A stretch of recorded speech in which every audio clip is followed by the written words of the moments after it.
The veterinary profession as a whole is dead. The issue being most people just don't know it.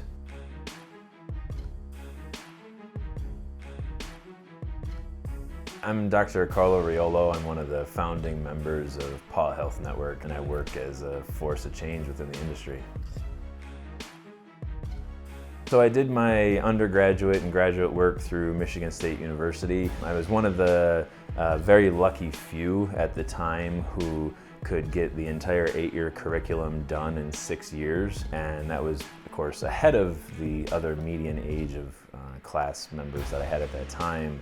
But it gave me 7 to 10 years to just sit back and focus on my skills as a veterinarian, but also watch the changing trends in the industry. I got to witness firsthand a growing, booming industry which had started to grow in the 90s essentially, and coming into the economic crisis of 2008 to 2010, I was able to witness both sides of the world, or the industry for that matter, and then see the changes in the industry now sort of in that post-economic crisis world, what has happened to the veterinary industry as a whole, from culture and core values to service and talent, how students are actually taught to how practices are actually run. It basically led me into founding Paw Health Network with Dr. Katie Nixich on the premise that we're significantly and rapidly losing sight of both our availability and affordability to our clientele. It became readily apparent that these small micro transactions, these small micro problems that we may have been seeing on the ground floor in a consultation or while practicing medicine or engaging with caregivers and trying to serve patients, those essentially all boiled down to having 3 huge issues in our profession. One being service, another one being culture, and the other one being talent. 3 major problems that can explain almost everything in the entire profession on the microtransaction level by looking at these 3 large categories. Number 1 is culture. Categorically, when we start to think about the cultural issues in the veterinary profession, can almost exclusively be explained by a failed bond spectrum alignment. What we have to acknowledge is that the way in which individuals define their human-animal bond varies, and that is going to vary for several different reasons. We have people that own pets in their 80s all the way down to their 20s. So the cultural influences that we had 70 years ago versus 10 years ago are drastically different. When we start to look at sort of this failed bond spectrum alignment, you're not even necessarily going to have 2 spouses who attach to an animal the same way. So it's inappropriate of us to assume everyone within a veterinary team is going to attach to patients the same way, or even the way in which, as veterinary professionals, we're not going to attach the same way our caregivers are coming in to as we would with our own animals. In failed bond spectrum alignment, we have an ununified profession. And as an ununified profession, we have not collectively agreed as a profession how we should be bonding with our animals. It's an individual process. We should only ever control how we ourselves bond to animals. We should never place that on someone else. So that's our second problem within culture, is while we have not agreed upon what is an acceptable bond spectrum, we also then are disparaging one another's who have different bond spectrum alignments. It's either between staff members not agreeing on how a patient should be treated.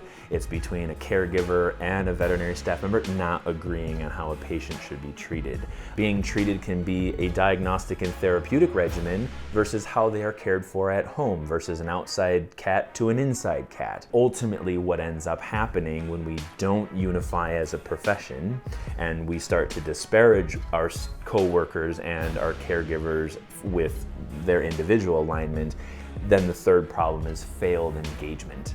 So as we start to polarize the profession, as we start to polarize ourselves from caregivers, as we start to disparage one another, we're then also not going to be engaging those people who may have a different bond spectrum alignment from us appropriately. Are we fighting them? Is there unnecessary conflict, and has that led to some inefficient process in just culture management? So in the end, when we start to look at all the different cultural problems we have between caregivers to veterinary staff, we are ununified in our acceptance, we are disparaging one another, and overall there's a failed engagement on essentially the idea of bond spectrum alignment.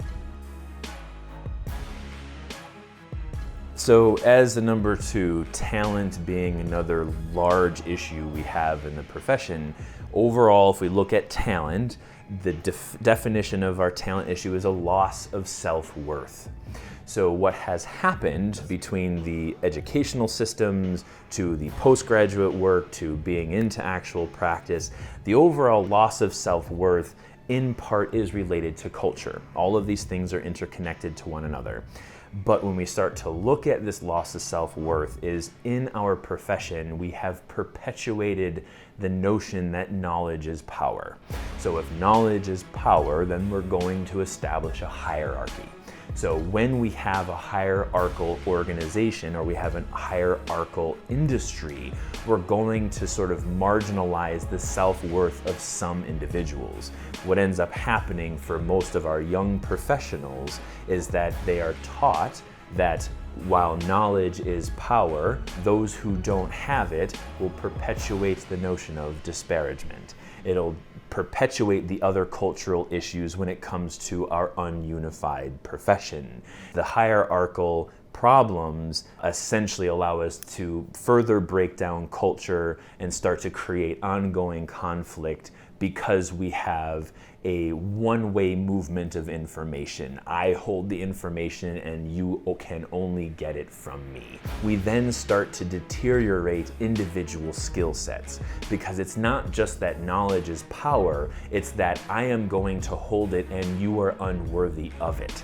So when we have a deteriorating skill set, it means in our talent category, we are losing our self-worth because we start to think that we are not competent. We start to think that we cannot have consistency, we cannot have confidence, we cannot have performance, we cannot have potential because we're in a lower part of hierarchy. So there's always some method by which we are put in our place.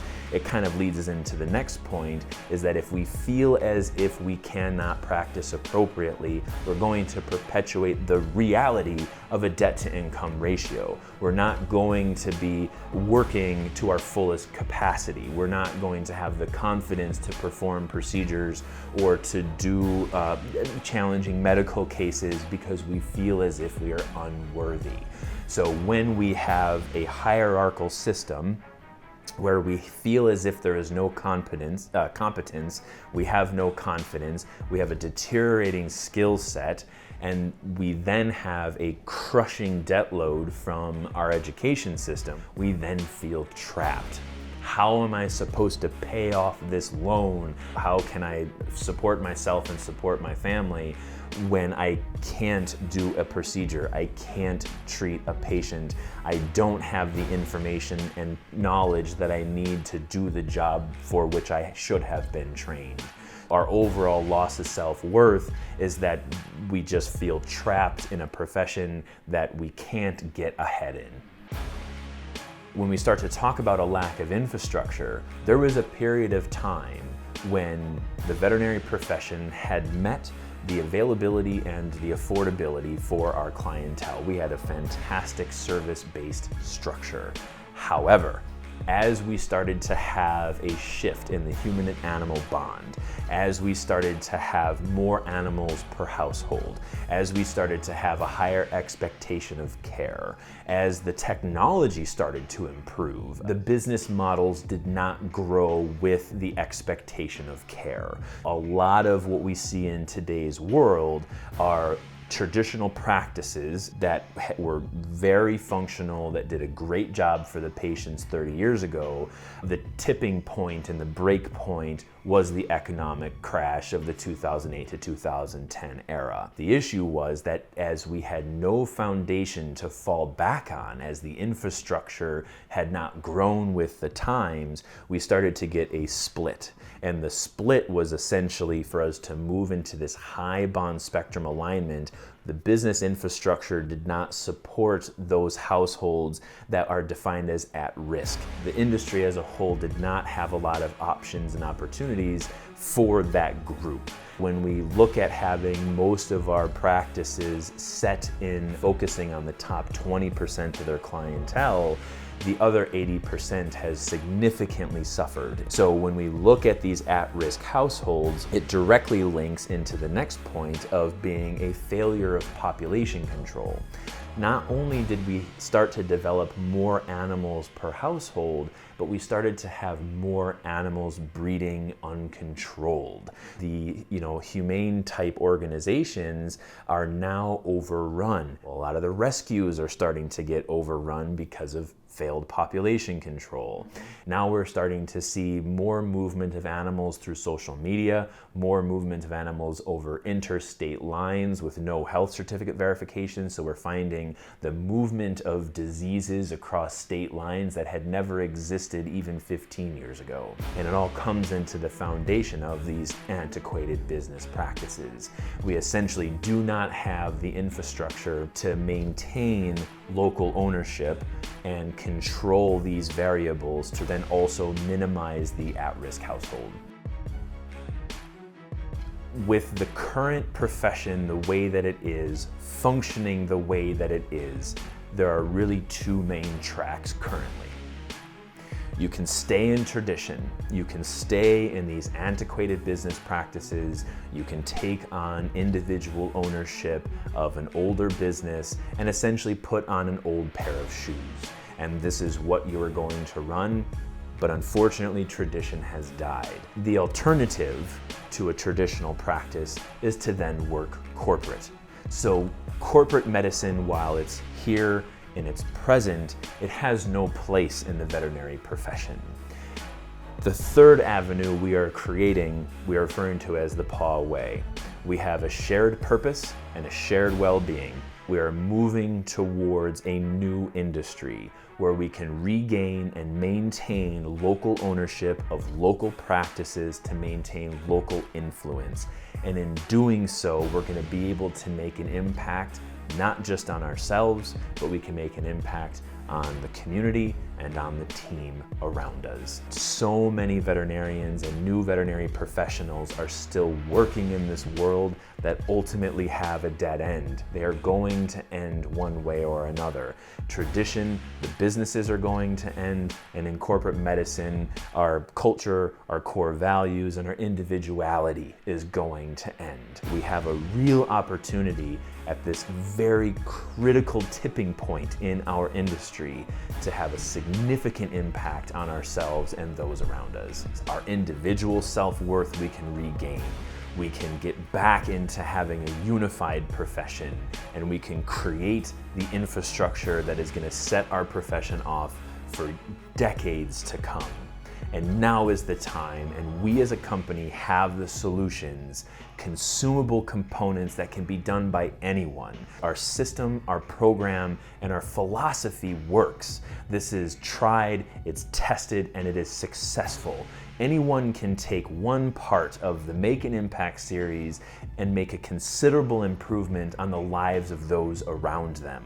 This is how we get back to maintaining our individuality. This is how we get back to influencing not just our own lives, but serving our patient and educating our caregivers and getting back to having a good profession with a good quality of life. It's a matter of us having purpose, and it's a matter of us having a shared well-being. I would urge everyone to watch our Make an Impact series at any point in the veterinary team. We have toppled the hierarchy, and any one person can make an impact. So I would urge anyone watching these videos to share it with their friends, share it with their coworkers, and get the word out, because what we're creating and we're developing are individual solutions that can be implemented at any level. The point of this entire series is to perpetuate the idea that we are here to serve the patient and to educate the caregiver.